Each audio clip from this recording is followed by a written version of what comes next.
And guess what? The Patriots, they're building something pretty special right now. It's easy for us to be cynical and say, hey, look on paper, we saw the Dream Team Eagles, we saw the 2004 Lakers. This is scary stuff, though. They added Gilmore, who I thought was the best free agent cornerback in football. They added Cooks, who might be the fastest player in football. They added Burkhead. They brought back Hightower. They're loaded. They're not trading Garoppolo for the time being. They bring back everyone else. They're insured even. They got Garoppolo still. They got Gronk coming back. Yeah. This is scary stuff. Let's not get it twisted. Adrian Peterson is an absolute beast. So if it doesn't work out, they still have an amazing team. To me, it's a cherry on top. Bring him in, sign him for $2 million, let him roll. And guess what? Then sign Blunt also. Bring him in also. The Patriots. Okay.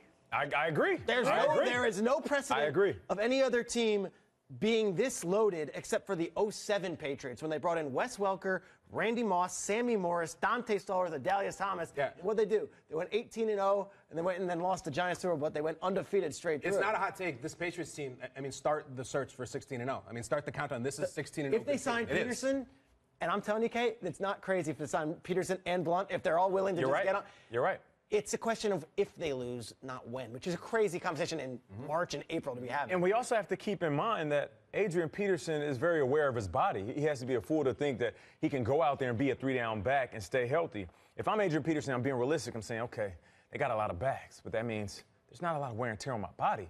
I could use a year where I'm being a small part of a system and a chance to win a Super Bowl, rather go somewhere else and wear my body down at this age. Is there humility? Can he put the ego aside of being I'm the alpha, I'm a Hall of Fame running back? I know him a little bit as a man. I believe this offseason is a reality check, and not in the sense that he was ego-driven and he was this maniac thinking that he was bigger than the game. I just feel like when teams don't beat down your door, like we would have assumed 5 years ago, anytime Adrian Peterson is a free agent, every single team would want. So why aren't they doing it? Because he probably is lacking that next gear that anybody would pay for. Maybe. So the Patriots have to either see that next gear or he has to be willing to take a dirt cheap deal. That's true, but the Patriots are so great at using whatever gears are left.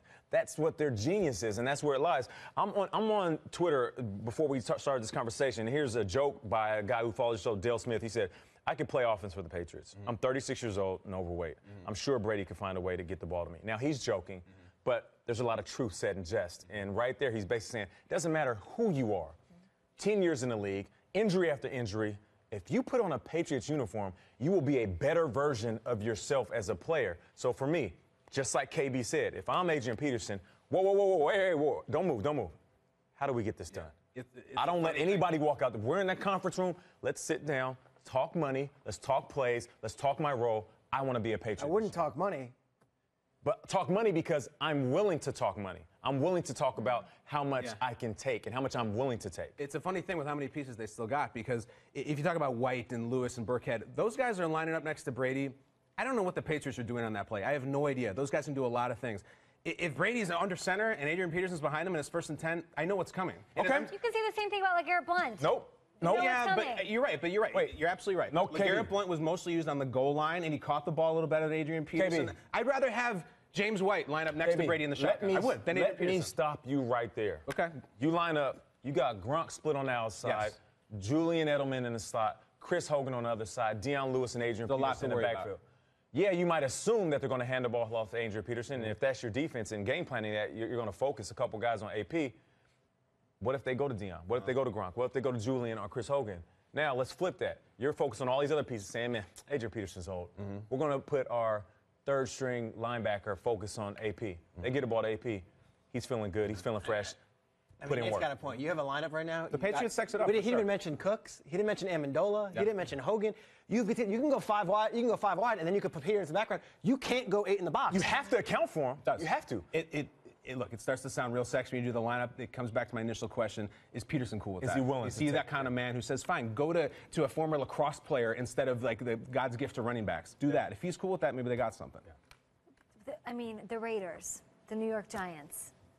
These are guys that need running backs, and he hasn't gotten the call. Why? Let me jump in. Tell me why. Because I want to stick up for Peter Schrager. He's been saying this all offseason, and it's the absolute definition of what these teams are looking for.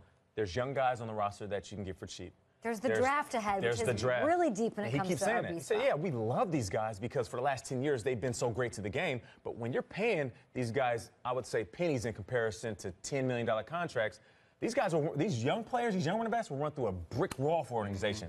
These young guys in the draft, they're going to run through a brick wall for organization. You can't say that about Adrian Peterson, Jamal Charles, and LeGarrette Blount right now at their age. If he leaves Foxborough without a contract, what does it mean for Adrian Peterson? The waiting game continues. But what does it mean, like, read between the lines? What, like, that it means that they might have used him as a pawn to get Blount back and say, hey, we're not. To see what they have before they address the running back. Yeah, my takeaway is this. Don't need to do because they have $1 million. My takeaway is, Mama, don't raise your son to be a running back because there's other positions that get paid, and that one is not one. If you're a high school running back right now and your father is, go play quarterback. Go play corner. Have a catch.